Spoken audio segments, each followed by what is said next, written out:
किस किस को याद है इस डंगर की शक्ल? मुझे याद है। याद है ना अच्छे से? ये पहले हम्म।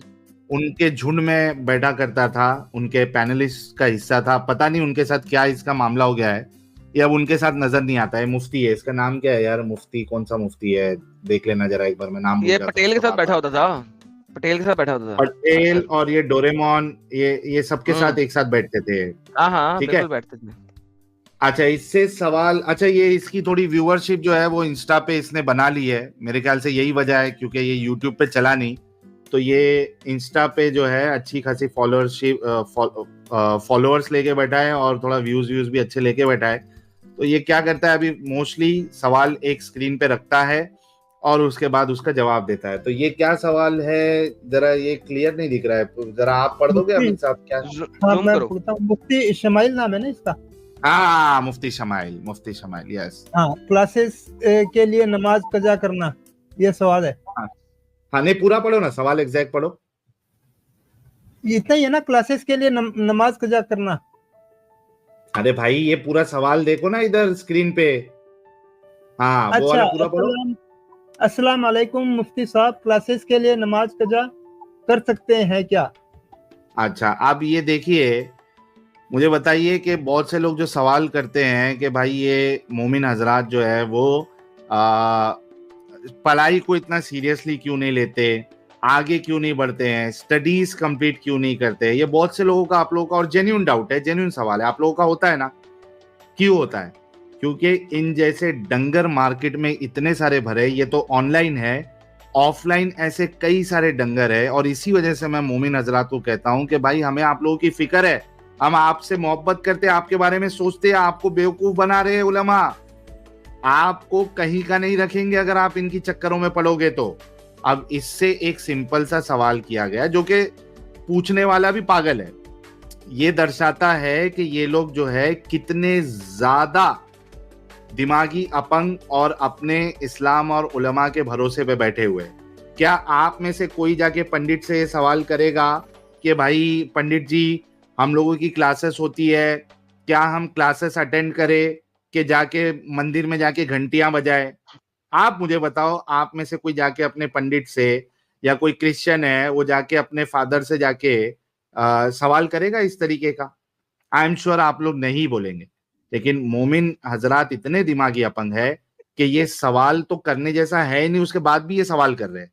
अच्छा, ये डंगर उसका जवाब क्या देता है, देखिए, लगाइए। वालेकुम मुफ्ती साहब, क्लासेस के लिए नमाज कज़ा कर सकते हैं क्या? वालेकुम अस्सलाम, आप नमाज के लिए क्लासेस कज़ा कर सकते हैं। ये देखिए,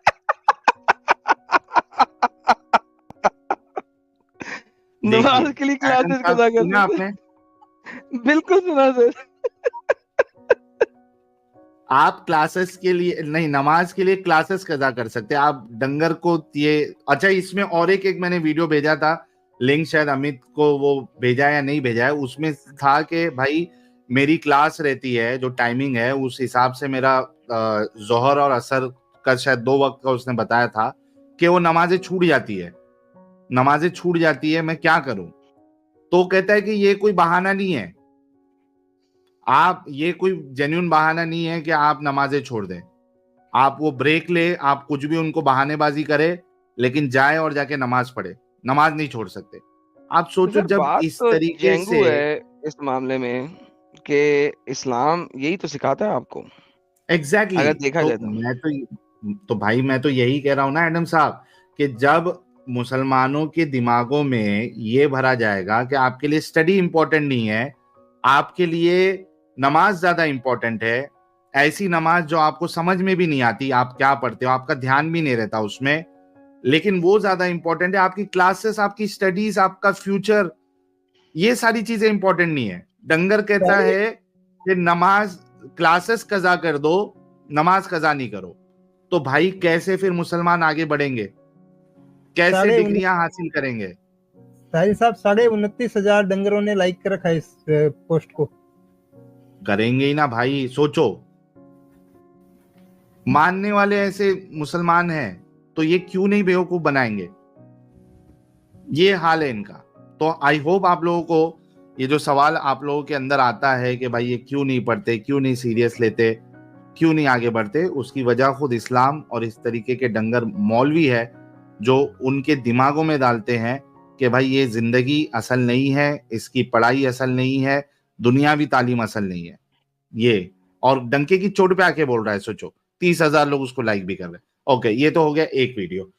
अब दो वीडियो जो है वो काफी इंपॉर्टेंट है, और उसमें एडम साहब कॉन्ट्रडिक्शन देखना, और जितने लोग देख रहे हैं वो खुद देखना कि अपनी बात को ये किस तरीके से कॉन्ट्रडिक्ट करेगा दो अलग अलग सवाल पे। लगाओ पहले सुसाइड वाला जो सवाल है उस पे, सुसाइड वाला क्या? अमित साहब। हाँ, पहले सुसाइड वाला।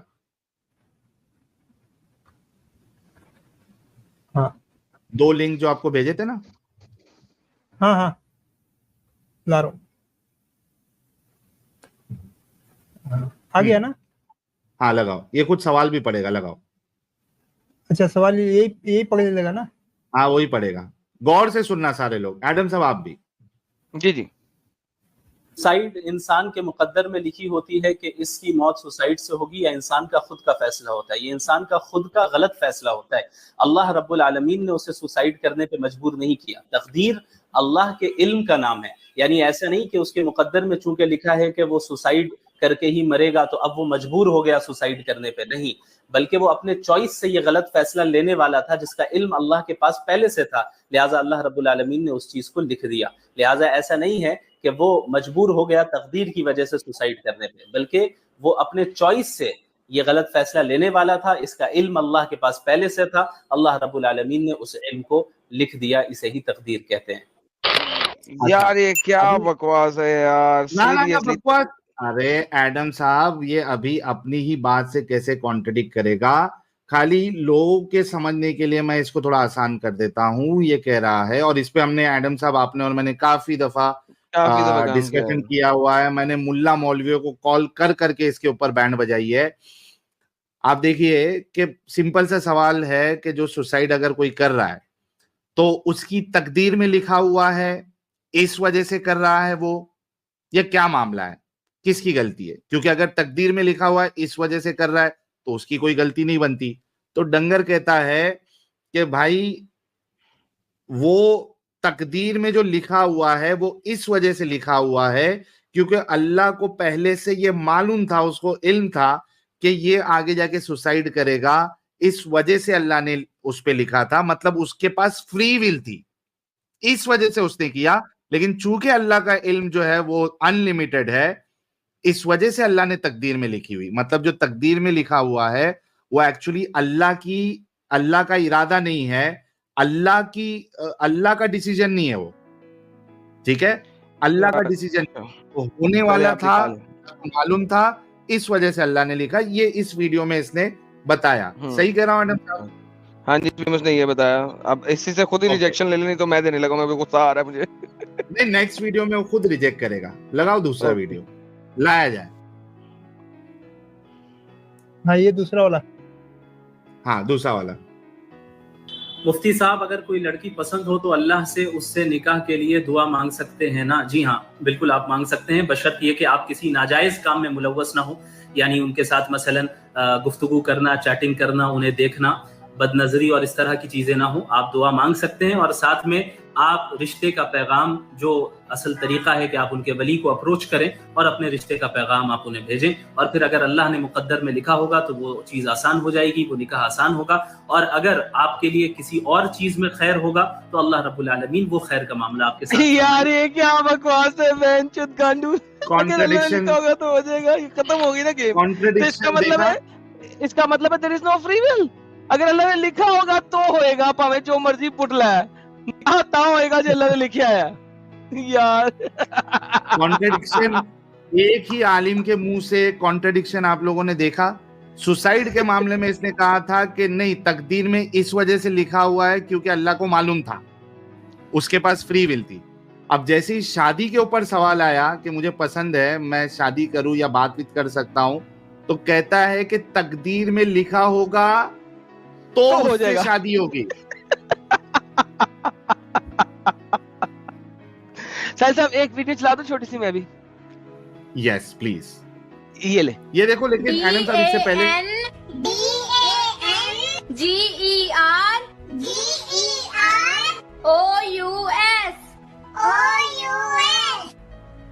डंगर डंगर, यानी आप देखिए एडम साहब के कितने आसानी से इसने फ्री विल और तकदीर के कॉन्सेप्ट को दो अलग अलग सवालों पे ट्विस्ट किया है। Absolutely, Sahil Saab. Absolutely, Sahil Saab. I fully agree. This is the most obnoxious and stupid, idiotic concept in there. This is how it is. It's like इस्लाम की बेस ही जो है ना ये वाली तकदीर। और बाय द वे, जब तक आप तकदीर पे बेस नहीं करते इस्लाम, आप इस मुकम्मल मुसलमान भी नहीं है। हदीस है, सही मुस्लिम सही बुखारी दोनों में है, मुत्तफिक है कि तकदीर के अल्लाह ने सब कुछ लिख दिया है, उस पे ईमान लाना इस्लाम का बेसिक जुज है। And this is idiots यार, this is like अच्छा साहिल साहब, थैंक यू। बजाय इसके कि मैं रिजेक्ट करता, इसने खुद ही अपने आप को रिजेक्ट कर दिया। Thanks for sharing this video. जैसे तो मैंने बोला था ना एडम साहब कि आपको करने की जरूरत ही नहीं है, ये खुद डंगर कॉन्ट्रडिक्ट करेगा अपनी बात को।